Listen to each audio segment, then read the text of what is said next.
In 36 hours, Captain Scott Corral and his crew will attempt a record-setting flight to Afghanistan. Watch the speed of the descent. But only if they prove they can handle a dangerous mid-air refueling of their C-5M Super Galaxy. We're going to get down over Maple and the IP to this end. Weather is still looking skosh on the track. We're in and out of clouds. We have light to moderate turbulence. Already at the rendezvous point, the tanker circles at an altitude of 21,000 feet.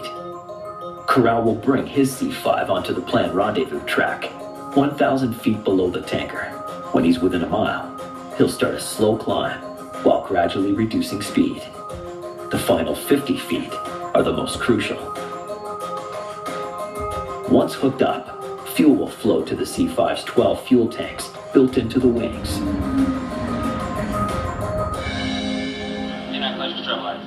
They're now within sight. We're about 15 miles from the tanker. We just got visibility on it now. Open lights on. Pre-contact check plan. Thanks. It's white knuckle time for Corral and crew. In the tail of the tanker, Sergeant Adam Kraft, the fuel boom operator, prepares for a face-to-face meeting with the C-5 at almost 300 miles an hour.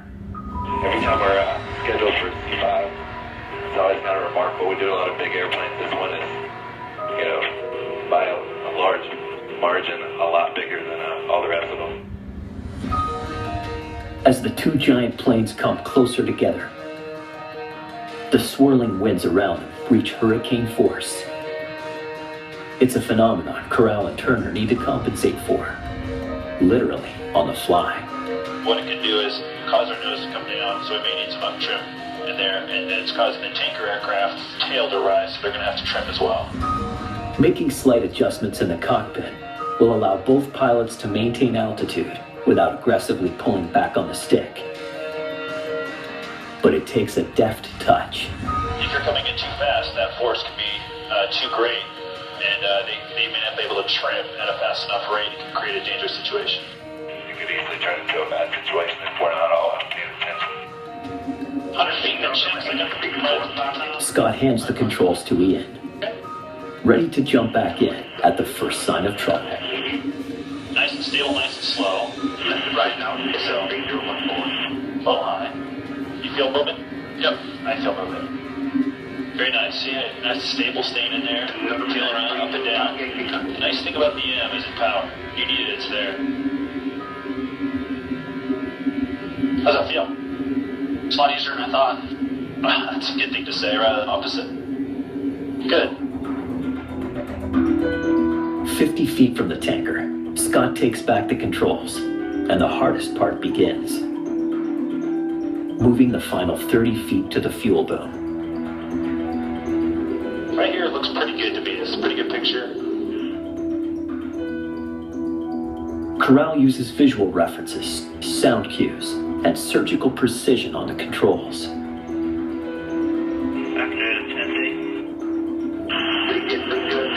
With the C-5 in position, it's now up to Sergeant Kraft in the tanker to guide the boom into place. All right, we just got contact with the tanker. Nice stable in the envelope here, and just maintain position here. Just been talking here by the...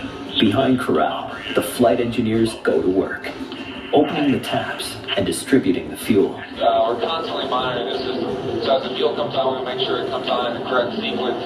And we have fuel coming into each side of our manifold. We don't want, one wing having all the fuel and vice versa. Now under the same pressure as the pilots, no one on board wants to be the guy who slips up. If we fail at getting the gas, our mission will fail. After 1,000 pounds of fuel is pumped into the C-5, it's mission accomplished.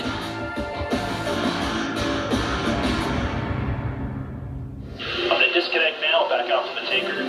Nice and slow, 1% movement. Once we are laterally separated, we're going to descend to 1,000 feet below the tanker. As the C-5 slips away from the tanker, there's a sigh of relief on the flight deck. Jump runners. Air-to-air refueling requires C-5 pilots to demonstrate their precision. However, arriving in Bagram on the other side of the world demands some aerobatic skills. Bagram Airfield has been the target of several attacks. To land safely, C-5 pilots must perform a hair-raising tactical approach. And 350 at 3, clear to land runway 3. It's a stomach-churning roller coaster ride that ends with a steep dive to the runway.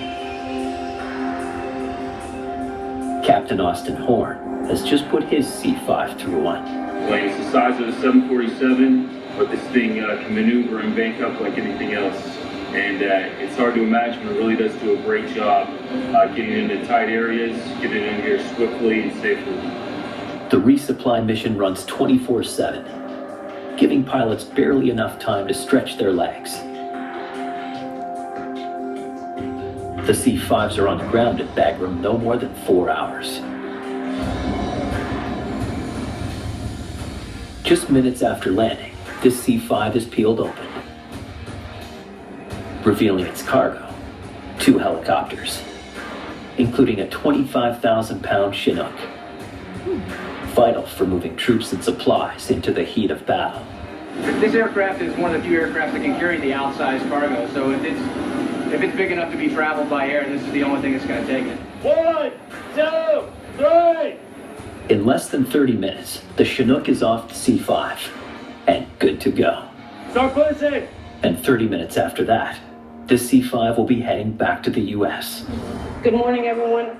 Just an overview. On Sunday morning, you will be leaving to Bagram.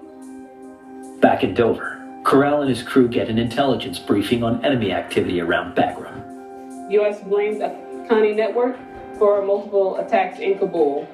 During this attack, it was assessed that they use RPGs, AK-47, and also IEDs. This briefing If they needed a reality check, they're getting it now. Thank you. Tomorrow, Corral and his crew will begin their record-setting flight into the line of fire. So we got about 51 total from ARIP to exit time on the track. The devil is in the details. Every what if is considered. They're going to want to come out early, to try to hit us and give us our gas and say that's it. Including the failure to refuel in midair. A must-have if they're going to make it non-stop. There's a point what we have on an air refueling track called the bingo point. If by that point we have not received required gas that we need to continue on to our destination, we will divert to an alternate location and land. Meanwhile, the ground crew gives Corral's Super Galaxy one last top-to-bottom inspection, including the big wheels, 28 of them, attached to 5 sets of landing gear.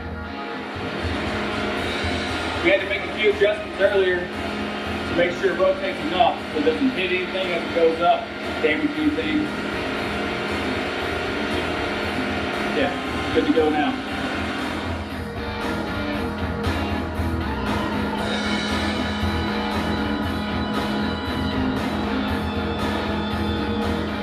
Then it's on to the flight line and an engine exam.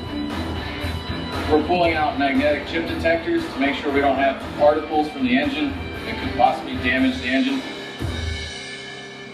Across the base, Tech Sergeant Wally Schmidt is in charge of sourcing the load for Corral's Super Galaxy. We normally plan for 120,000 pounds of cargo, even though it can carry a lot more than that. He uses computer software to work out where it will go in the C-5. If you don't want to be nose heavy because then the pilot will be pulling up too much. If it's too tail heavy, basically flip over. As soon as he hits send, a squad of $1 million robots springs into action. Everything the troops in Afghanistan need is stored in Dover's massive warehouse, packed onto numbered pallets, each weighing almost 10,000 pounds.